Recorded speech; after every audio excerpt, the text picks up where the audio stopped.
Welcome to the Human Capital Innovations Podcast, your go-to source for personal, professional, and organizational growth and development. We hope you tune in often for all things people management, organizational development and change, organizational leadership, and social impact related.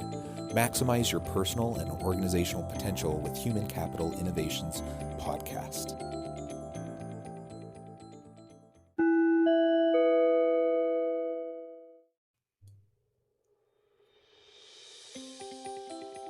Welcome to the Human Capital Innovations Podcast.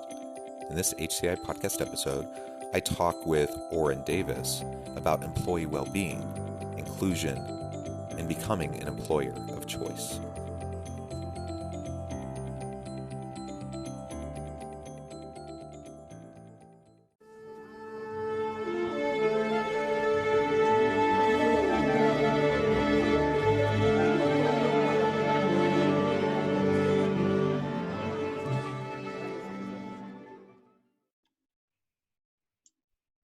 Orin Davis, welcome to the Human Capital Innovations Podcast. Thanks so much, Jonathan. I am excited to have a chance to talk with you. It's been fun chatting in the pre-interview, just as we're getting to know each other a little bit. And really, we have a lot of overlapping interests and background, and I look forward to having a chance to talk with you today about HR and hiring strategies and creating really great organizations where people want to work there. As we get started, I want to share your bio with the listeners. Orin Davis earned the first doctorate in positive psychology and is a self-actualization engineer who enables people to do and be their best. He consults, lectures, and does workshops for companies worldwide on hiring strategies, culture, innovation, diversity, equity, and inclusion, positive psychology, and employee well-being. In addition to being an executive and career coach, Dr. Davis also serves as an adjunct professor of business and as a startup advisor who helps early stage companies enhance their value propositions, pitches, culture, and human capital. A really great background, and oh my goodness, 2 doctorates. Just psychology. One. What's that? Just one. Oh, what just was the enough? one. Okay. I was like, man. So, a doctorate in positive psychology. You're an engineer. Really great, interesting background, and I look forward to discussing all this with you. Anything you would like to share before we get started? Just that. So, where I did grad school, it was just a combined degree. So I had 2 concentrations: positive psychology, organizational behavior, and they put them together. So really, I was studying thriving in the workplace, like human thriving in the workplace, and also just looking at the relationship between how companies thrive and how employees thrive, and really how that does need to be an upward spiral and mutually beneficial. That you can't have one without the other, really. Well, absolutely. And one of the things I know you do a lot of work with is, around really creating dynamic workplaces, work cultures, and helping employers become employers of choice, so that people want to go there and they want to not just to show up and stay for a year or 2, but they want to stay. They want to be a part of the organization. So what do you think organizations can do to become an employer of choice? So I think there are a couple things. The first one is to actually have a clear set of values and a clear value proposition. When people work for your company, they want to create value. It sounds cliche, but it's really something that's meaningful to people to make the world a better place. And when you're working for a company, if you understand how you contribute to the company's product or service and why that product or service is really something good, then that's something you can sink your teeth into, as well as just your efforts into. And the second thing is having a growth trajectory as you do it. So you don't just want to have a job, but you want a job that enables you to grow in life. And there are 2 ways that can happen. One is that your job is the way that you grow. So that's sort of your path to self-actualization, that you take this work and this work is part of your calling, and the company is giving you opportunities to do your best, to be your best, to grow, to learn. The other way to do that, though, is that for some people, their jobs are what fund their passion. So some people, for example, they've got their day job, and that is, what they do to make money because they've got the skills to do that, and they can do something that is useful, but their real passion is something outside. That could be volunteering, that could be nonprofit. That could be any number of other important things that they do or that they, discover later in life. And so they want to spend more time on, but they need to make money. So they use their job to fund growth in their passions. And as long as they've got a job and an employer that understands that that's what's going on, and it's very readily supportable, because these people are motivated to do the work, considering that they need the money to fund their passions. And as long as they can work that with the manager and with the company, that's still a growth trajectory. So, people can do that. They need a company that understands that they're human beings, and that when they're doing knowledge work, that they're using their heads. You don't use your head without using your heart or without your spirit. So you really need to be able to bring that to work. And that means that your company, your managers, your coworkers, they need to be able to recognize the fullness and authenticity of your humanity. And as long as the companies can do those three things, you really are an employer of choice. I love that. And I mean, all three elements I think are really essential. One of the things you said that really resonates with me is work as a calling. So having a more transcendent purpose to the work that you do. And, people have all sorts of jobs, and I've had many, many different types of jobs over the course of my life, starting as a young teenager, many of which I would probably never want to ever do again. But I recognize that people have different driving purpose behind what they do. I remember one job I had years ago. It was actually right after I'd spent a couple years as a service volunteer abroad, and I came home and I needed to earn some money to go to college. And so I ended up working this is in rural Missouri, and I needed a job to earn money. And so the best place that paid the most was in this factory. So I ended up working in this factory for 6 months. And man, there's nothing else I did that provided more motivation to go to college and never look back than working in this factory, because it was just kind of this tedious, mind-numbing work, and it didn't do much for me. It served the purpose for a time, and then I moved on. But what was really interesting to me while working there is that as much as I didn't like it, I had many coworkers who loved their job, and they had worked there for years. There's one guy that I would carpool with. He had been working there for 30 years and was getting close to retirement, and he loved it. So what didn't work for me worked really well for him, and it served his needs, and that's great. So everyone has different drivers, and everyone has different kind of purpose.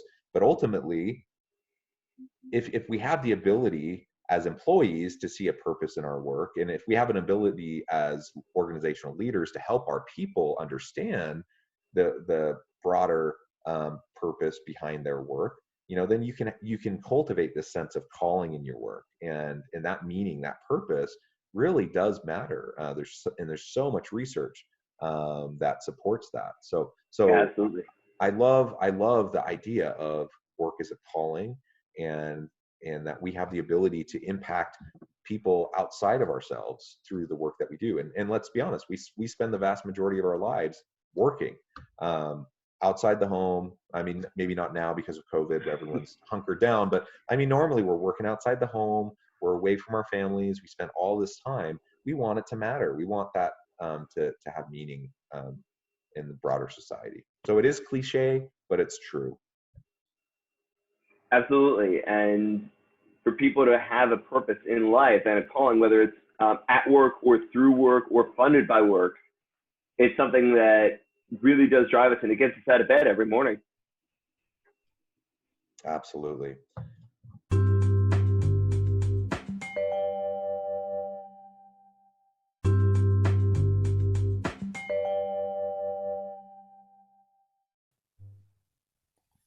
One of the aspects I really like about your background is your work with diversity, equity, and inclusion.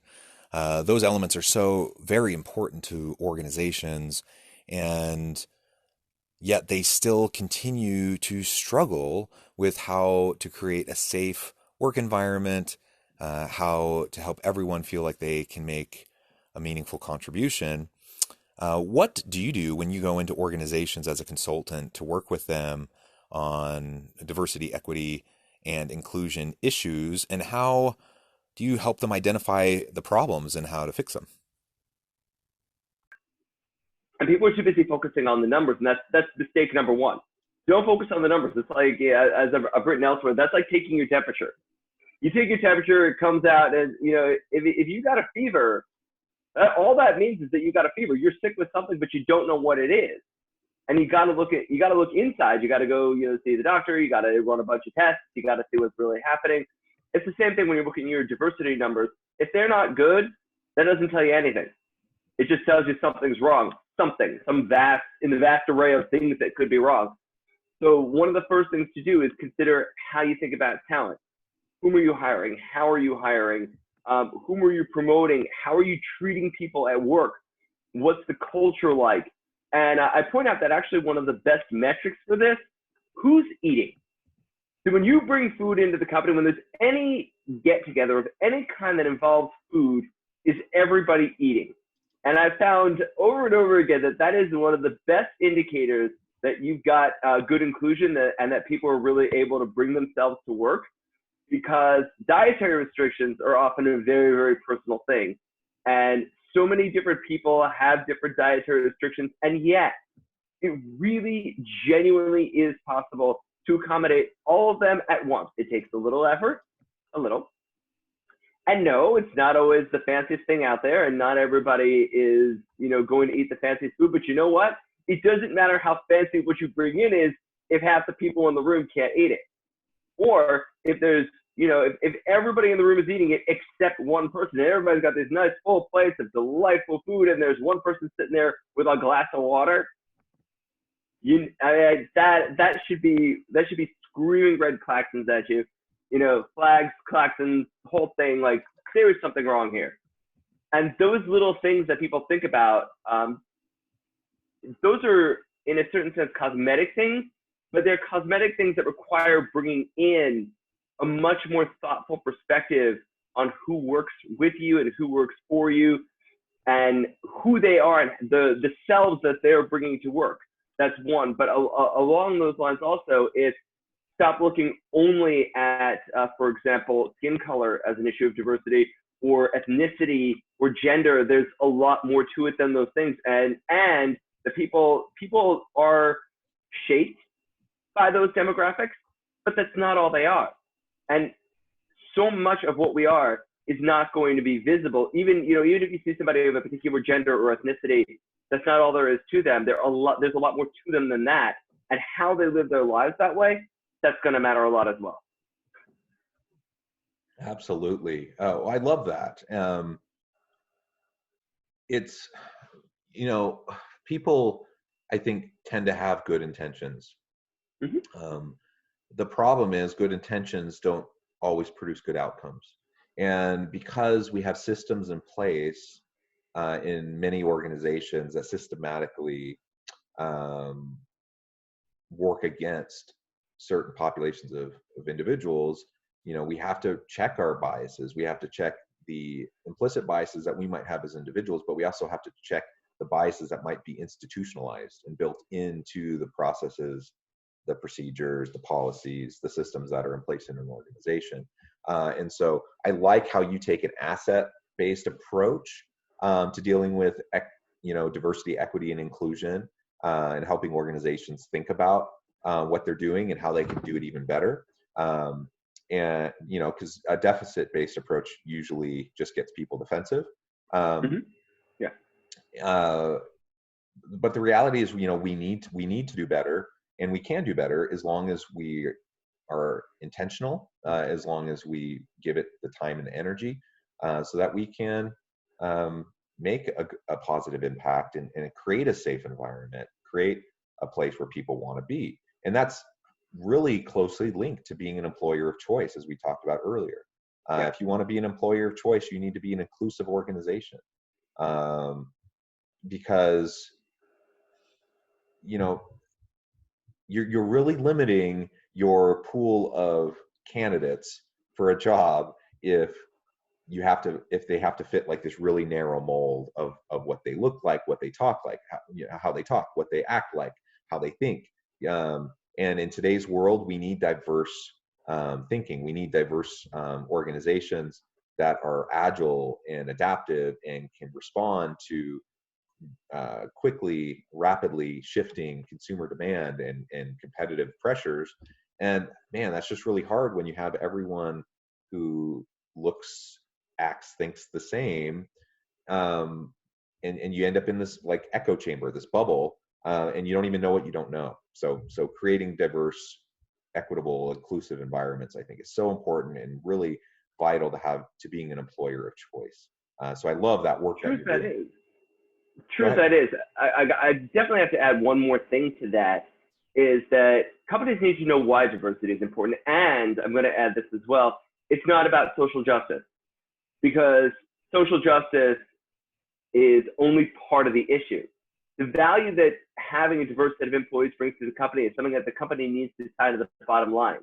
Because at the end of the day, we must put in effort towards social justice, and that's critical. But also companies need to make a dollar, and companies do need to make profits, and there are pressures for that. And diversity does contribute to profit, but every company needs to look at the precise mechanisms for how, for why, what actually promotes the value proposition of the company, and how diversity actually makes that happen. Because a lot of people that say, well, diversity is thought is a good thing, I ask them why, and they can't tell me. And if they can't tell me why diversity is thought as a good thing, then you're going to have people that push back on it, because there is a downside. Like there's upsides, downsides to everything. One of the downsides to diversity of thought is that it's harder to achieve consensus. Because when everybody has a different opinion, I mean, you definitely get a wide range of views and perspectives, and that's great. But at the end of the day, you can only go in one or two directions. You can't go in the 20 different directions that everybody's bringing. So how do you get consensus? And so you have to find the right balance of diversity, but also the ability to make consensus, and to have a culture where, as long as you've got diversity, you also need to be able to have disagree and commit. Where I may not like where we're all going here, but I've been able to voice what I think. I've been heard. I've been respected. And now that we have brought consensus here, I don't agree with what we're doing, but I'm gonna go with the team anyway. And that's also a culture of respect, an inclusive culture where everybody can be heard and respected. That also makes a difference. But companies really need to get into this, why they need the diversity, and to recognize that diversity, going for diversity, hiring for diversity, also means getting the best talent that they can find, and that really is going to affect their bottom line. As indirect as that might be, and as much as you cannot calculate that ROI, it's still a critical part of the ROI. Absolutely. I wholly agree. Great thoughts. We're about out of time. I do want to give you a chance to share with the listeners how they can get in contact with you, how they can learn more about what you're doing, and reach out to you. Sure. People can find my website, www.qllab.org. That's qllab.org. People can find me on Medium, Orin Davis, and also on Twitter as Dr. Orin Davis. Awesome. Thank you so much. It has been a real pleasure talking with you today. I really encourage my listeners to reach out to Orin, find out more about him, get connected with the good work that he's doing. And Orin, I hope that perhaps we can have a chance to continue this discussion another time where we can talk about some other facets. It's been a great discussion. We just haven't had enough time. So I look forward to it. It's fun. It's fun when you find someone who really understands these nuances and where you can just bounce ideas off of each other. So I feel like we could probably talk for hours on these. Probably, yes. Well, good. Very much a pleasure, Jonathan. Thank you. Thank you. And I hope everyone has a wonderful rest of their week, and please stay healthy and safe.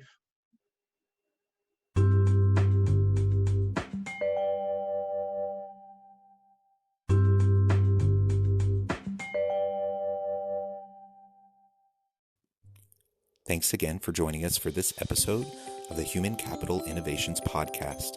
I hope you stay healthy and safe, and that you have a great week.